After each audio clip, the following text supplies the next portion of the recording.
warahmatullahi wabarakatuh.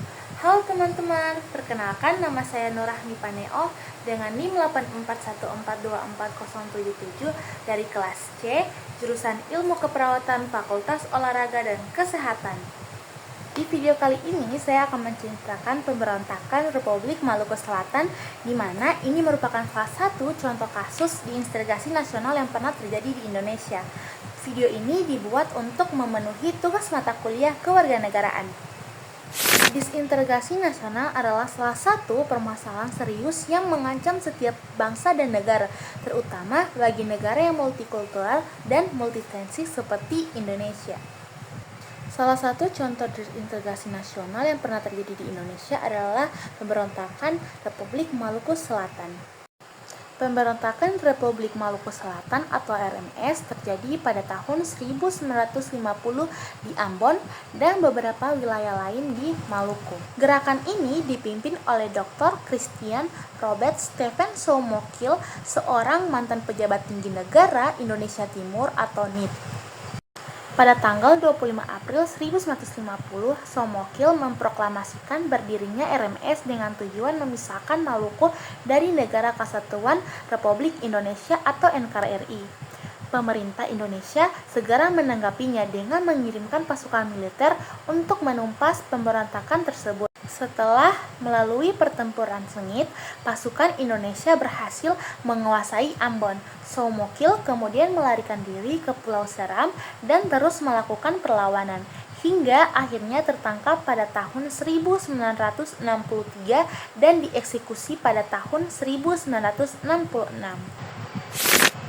Latar belakang munculnya pemberontakan RMS sangat erat kaitannya dengan situasi politik pasca pengakuan kedaulatan Indonesia tahun 1949.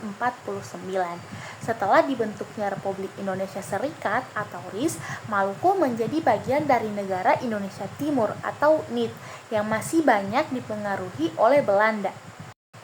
Ketika pemerintah memutuskan untuk kembali ke bentuk Negara Kesatuan Republik Indonesia atau NKRI, banyak tokoh dan masyarakat di Maluku, terutama yang bekerja untuk Belanda, merasa kehilangan kedudukan dan keamanan mereka.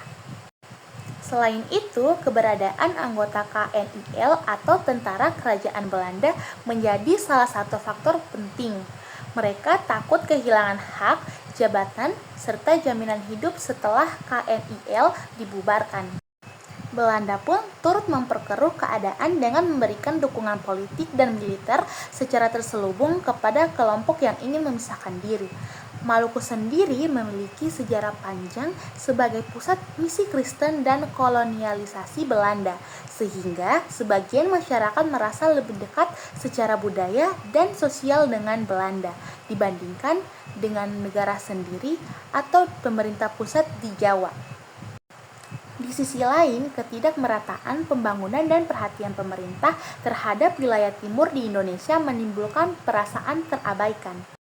Hal ini memperkuat semangat separatis di kalangan masyarakat yang menganggap bahwa mereka tidak akan mendapatkan kesejahteraan yang layak jika bergabung dengan Indonesia.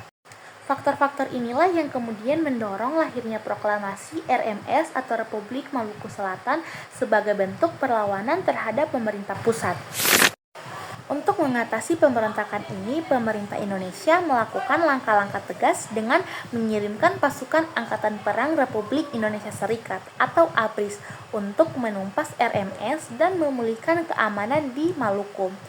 Setelah wilayah berhasil dikuasai, pemerintah melakukan pendekatan politik dan sosial dengan masyarakat, serta mendorong rekonsiliasi dan persatuan nasional.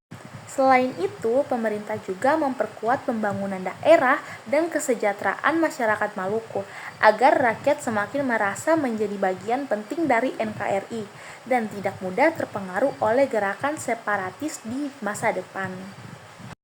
Itu saja penjelasan saya mengenai pemberontakan Republik Maluku Selatan. Lebih dan kurangnya saya mohon maaf. Wabillahi taufiq wal hidayah. Wassalamualaikum warahmatullahi wabarakatuh. Bye bye.